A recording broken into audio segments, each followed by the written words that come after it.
Daniel John Patrick Greene, born on November 14, 1933 in Cleveland, Ohio, Danny had a rough start. His mother died just 3 days after giving birth to him, and he was referred to as Baby Greene until her burial. He was eventually named after his grandfather, Daniel John Greene. After the death of his mother, Danny's father fell into heavy drinking, where he would lose his job as a Fuller Brush salesman. With nowhere else to turn, young Danny temporarily moved in with his grandfather.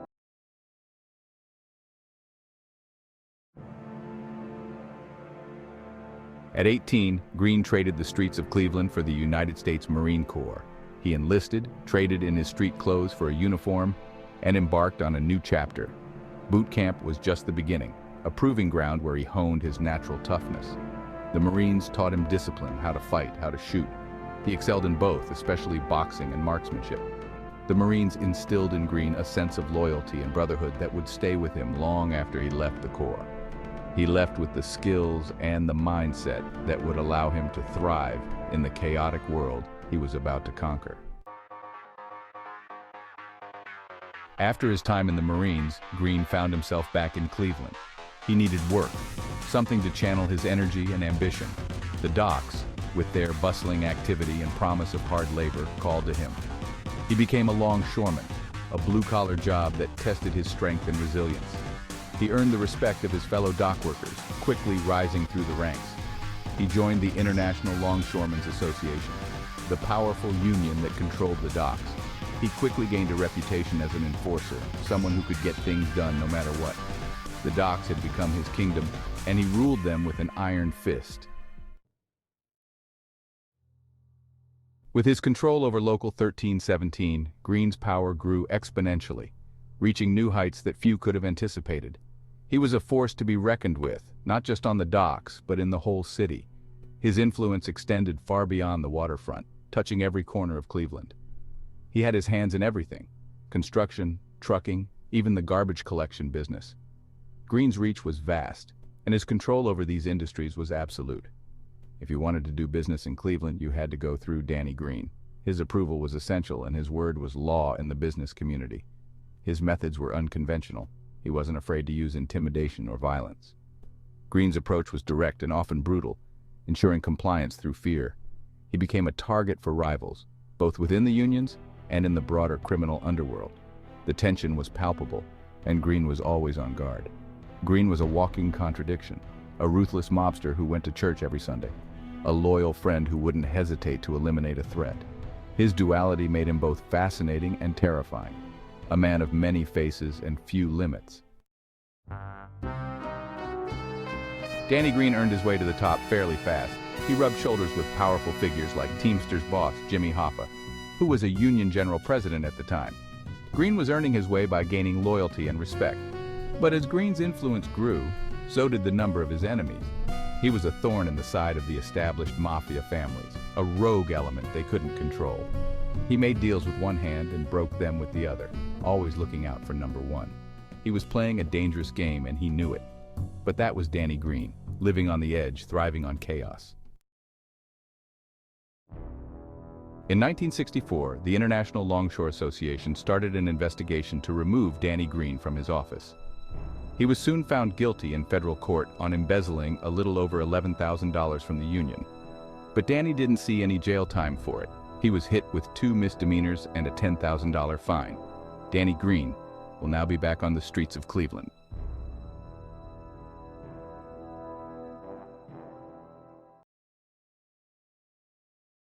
Imagine being so feared, even the mafia regretted ever knowing you. That's Danny Greene, the mob's biggest mistake. In the 1960s, Danny Greene was more than just muscle. He was the Cleveland Solid Waste Trade Guild's peacekeeper. But his skills caught the eye of mobster Alex Shondor Burns. Burns hired Greene as an enforcer, a role that soon skyrocketed him into the dark underbelly of the Cleveland Mafia.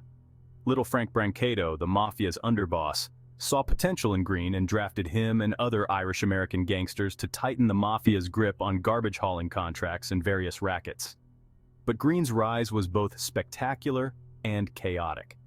In May 1968, Greene was tasked by Burns to deal with a black numbers man not paying his protection money. but Greene mishandled a military-type detonator that almost cost him his life. He barely escaped his car before the bomb exploded, throwing him nearly 20 feet and damaging his hearing for life. From then on, Greene only trusted professionals with bombs. Greene's aggressive tactics soon led to fractures. Big Mike Fratto, once part of the guild, broke away to form the Cuyahoga County Refuse Haulers Association, a more legitimate organization. Fratto opposed Greene's mob ties and strong-arm tactics, causing the guild to crumble. In September 1970, Greene ordered Art Snepperger to bomb Fratto's car. But Snepperger, a police informant, warned Fratto and told the police about Greene's plans. The next year, Greene pressured Snepperger to try again. This time, the bomb exploded early, killing Snepperger and sparing Fratto. Some say Greene himself triggered the bomb to send a chilling message to Fratto. Then, on November 26, 1971, Greene was taking a jog down White City Beach when Mike Fratto fired 3 shots behind Greene. Danny immediately returned fire with 1 shot hitting Fratto in the head, killing him instantly. Greene was arrested but released when evidence showed self-defense. Greene's life didn't slow down any after that. While jogging down the same White City Beach, he became a target again. A sniper fired at him, but Greene, ever the fighter, pulled out his revolver and charged. The would-be assassin fled, leaving Greene unscathed but ever more vigilant. Journalist Ned Whelan painted a complex picture of Greene. He was a modern-day Robin Hood, helping destitute families, funding children's education, and delivering Thanksgiving turkeys. Yet, he maintained order with an iron fist. In the end, the mafia's biggest mistake was underestimating the Irishman from Cleveland. Let me take you back to 1970s Cleveland. Picture this: a city teeming with crime, corruption, and one man who dared to stand against the tide. That man was Danny Greene. Today, I'm diving into the story of Danny Greene's Celtic Club. So, who was Danny Greene? Greene was a larger-than-life figure, an Irish-American gangster who decided to carve out his own piece of the criminal underworld. He formed the Celtic Club, a crew of young, tough Irish-American gangsters. His main enforcers? A who's who of street muscle: Keith the Enforcer, Ritson, Kevin McTaggart, Brian O'Donnell, and more. Together, they set up gambling dens across the city, making waves in Cleveland's underworld. But Greene wasn't just in it for the money. He had ambitions, and those ambitions led him to John Nardi, a labor racketeer from the Cleveland crime family. Nardi had his eye on overthrowing the leadership, and together they formed an uneasy alliance.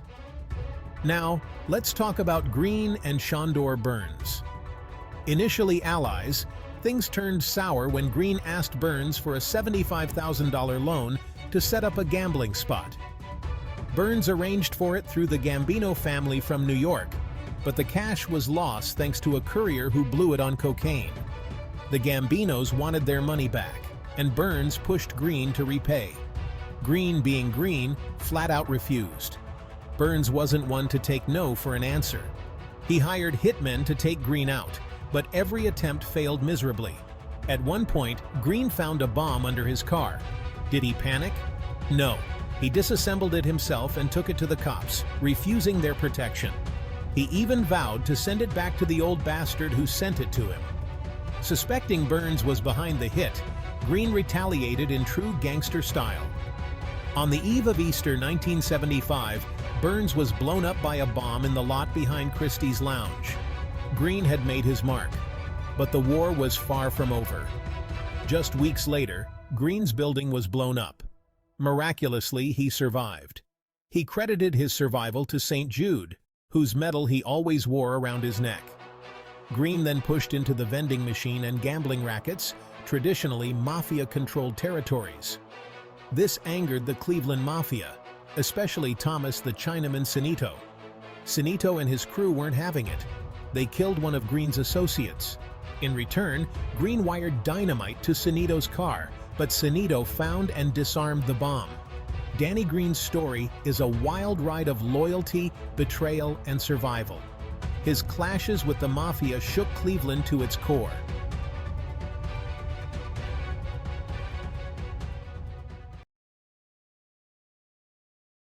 The Cleveland Mafia, led by James "Jack" White Licavoli, saw Greene as a problem.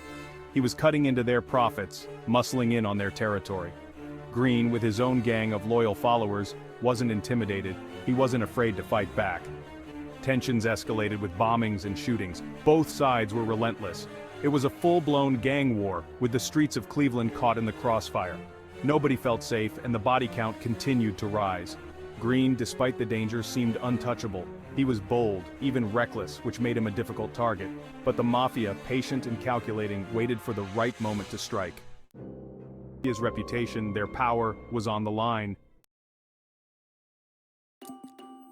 Licavoli, along with his underboss Angelo Leonardo, put out a contract on Greene.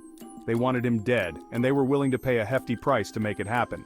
Finding someone to take the job, however, wouldn't be easy. Greene was a notoriously difficult target. Enter Ray Ferrito, a seasoned hitman with a reputation for efficiency. Ferrito was known for his cold-blooded professionalism. He was their best shot at taking down Greene. The plan was simple. Lure Greene to a staged meeting and detonate a bomb planted in a neighboring car. Ferrito, with his experience, knew how to set the trap. He understood the importance of timing, of making sure everything went according to plan. October 6, 1977. A date with death. On October 6, 1977, Greene had a dentist appointment in a building near his apartment. It was a routine visit, something he did regularly. This made him predictable, vulnerable. Ferrito and his accomplices were waiting. As Greene parked his car, a bomb planted in a nearby vehicle detonated. The explosion was deafening, a massive fireball engulfing Greene's car. The force of the blast shook the entire neighborhood. The Irishman, once seemingly invincible, was gone. The Mafia had finally achieved its goal.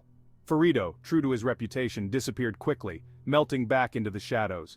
He had done his job, but his freedom would be short-lived. Ferrito hadn't been as careful as he thought. A young woman named Debbie Spoth, who had recently moved to Cleveland, had witnessed the bombing. She had seen Ferrito near the scene and, shaken by what she had witnessed, went to the police. Spoth's testimony was crucial. It placed Ferrito at the scene of the crime, linking him directly to the bombing. Under pressure from the authorities, Ferrito turned informant. He revealed the details of the plot, implicating Licavoli and Leonardo in Greene's murder. Ashes to ashes, dust to dust, the end of a turbulent life. Greene's body, ravaged by the explosion, was cremated. The man who had once terrorized the Cleveland underworld was reduced to ashes. His death, while marking the end of a violent chapter in the city's history, also signaled the beginning of the Mafia's downfall. Ferrito's testimony sent shockwaves through the criminal underworld. Licavoli and Leonardo, once untouchable figures, were convicted for their roles in Greene's murder. The Irish gangster, in death, had dealt a devastating blow to the Italian Mafia's grip on Cleveland. And that is the story of Cleveland's own, Danny Greene.